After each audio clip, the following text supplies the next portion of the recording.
Donc, correction de l'activité documentaire 1, page 126. Donc, après avoir visionné la vidéo précédente, indiquée ici, vidéo spectre sur spectre d'émission, donc nous pouvons traiter cette activité documentaire.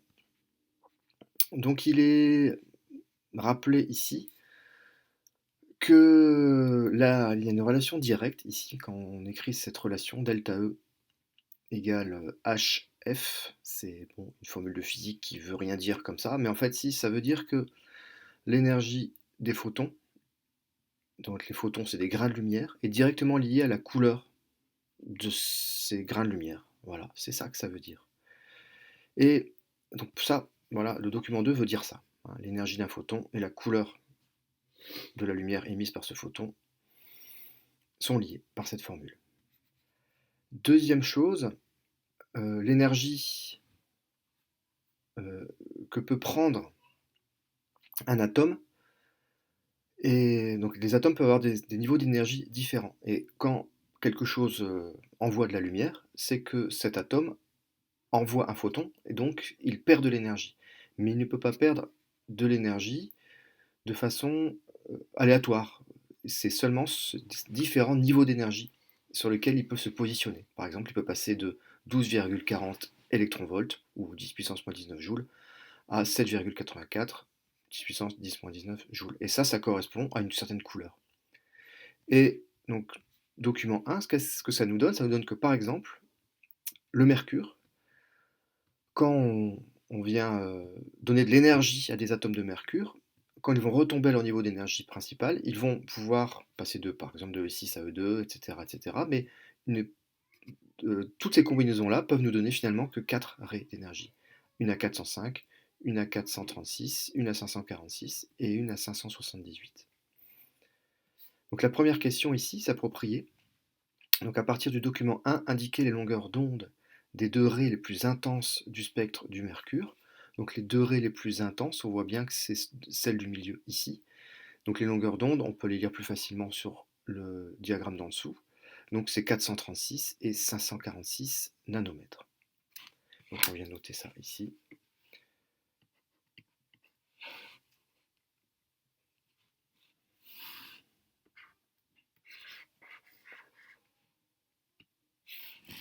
Donc lambda 1, donc la première longueur d'onde ici, donc 436 nanomètres. Hein, je rappelle que nano, c'est 10 puissance moins 9 mètres.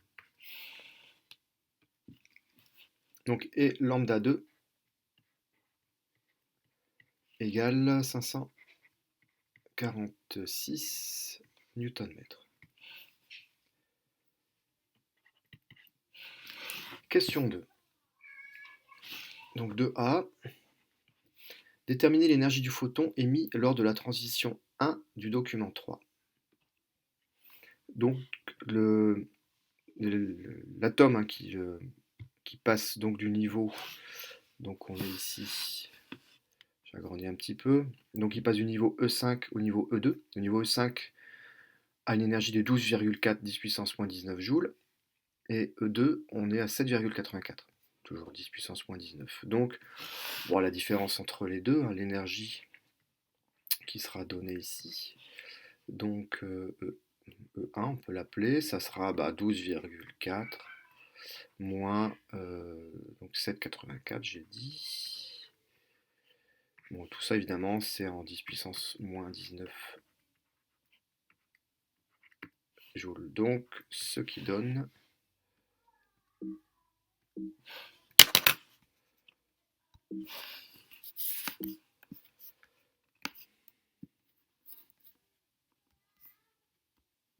donc 4,56 10 puissance moins 19 joules. Voilà, l'énergie du photon émis lors de la transition 1 du document 3.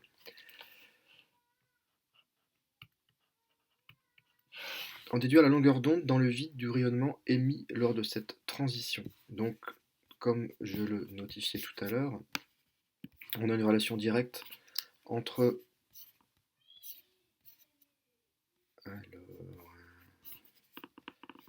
petit problème. Donc on a ici en fait une relation directe entre l'énergie et la longueur d'onde. La longueur d'onde c'est lambda, c'est ici, et l'énergie c'est delta E. Donc on a delta E égale hc sur lambda. Alors nous on veut lambda ici, et on a delta E, donc on va modifier cette équation, et nous allons écrire donc lambda égale hc sur delta E. On pourrait se servir du triangle magique qui nous permet de manipuler aisément, sans trop faire de maths, les équations mathématiques. Alors le hc sur lambda, donc on a la barre de fraction qui est ici.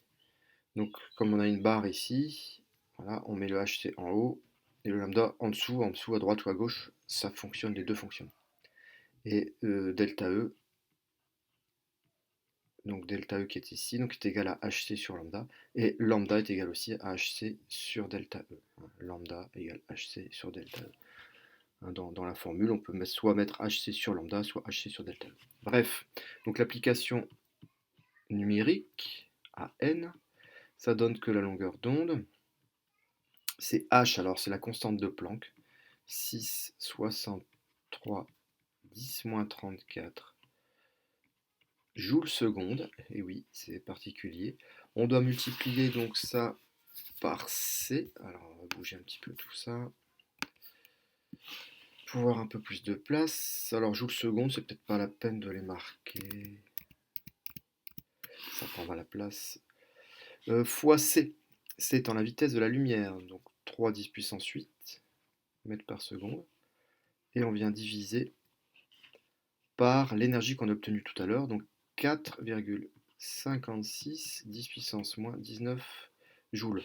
On voit tout de suite que ce qui est compliqué ici, c'est pas d'appliquer la formule, mais c'est ce qui va être compliqué, je pense, pour certains d'entre vous, c'est d'obtenir la bonne réponse avec des 10 puissance moins 34, 10 puissance 8, 10 puissance moins 19, se servir de la calculatrice ici, et pas si facile que ça. Donc je vous laisse chercher si vous n'avez pas encore cherché, mais il faut réussir à trouver ça. Donc on obtient, alors je le mets ici, j'ai plus beaucoup de place. Aïe. Alors,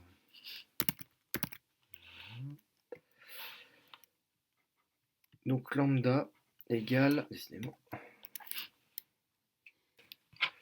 Donc lambda égale 4,36 10 puissance moins 7 mètres, n'est-ce pas? C'est une unité, c'est une longueur d'onde. Donc c'est une distance. La distance entre les deux crêtes d'une vague de lumière, on va dire.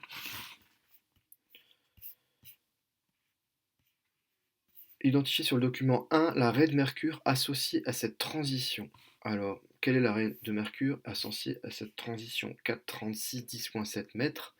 Alors 436 10-7 en nanomètres, ça fait 436. Donc 436, c'est l'arrêt bleu ici. Voilà. Donc, on va dire ça ici. Voilà, 436, donc c'est l'arrêt bleu.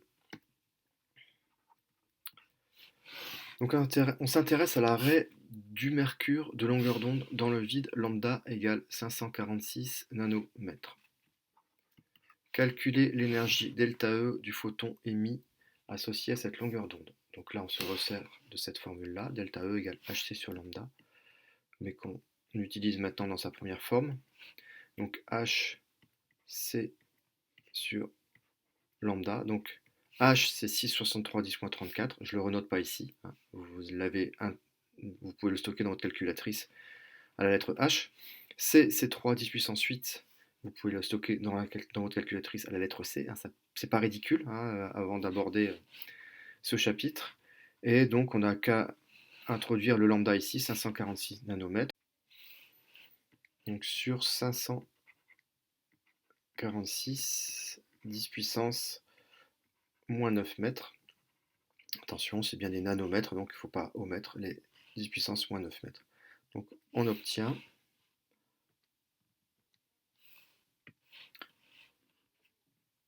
Donc ça fait 3,64. 10 puissance moins 9 mètres. Partie C. Partie B, pardon. Identifie la transition atomique correspondante sur le diagramme du document 3. Donc la transition atomique, il faut que la différence entre deux chiffres à gauche fasse 3,64. Alors il faut chercher, entre 7 et 8, il n'y a pas 3, entre 7 et 10, il faudrait faire le calcul. Bon, il faut, il faut magouiller, il faut chercher un petit peu. Bon, je vous laisse chercher un petit peu.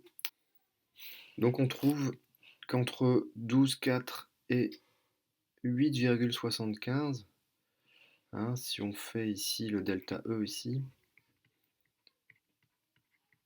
12,4 moins 8,75, on obtient 3,65. On n'est pas très loin des 3,64. 10 puissance moins 9 ici, hein. Faut pas oublier que c'est un 10 moins 9.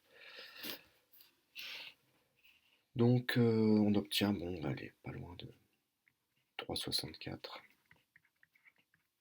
10 moins 9 joules. Donc c'est bien la transition entre le niveau énergétique E5 et le niveau énergétique E3.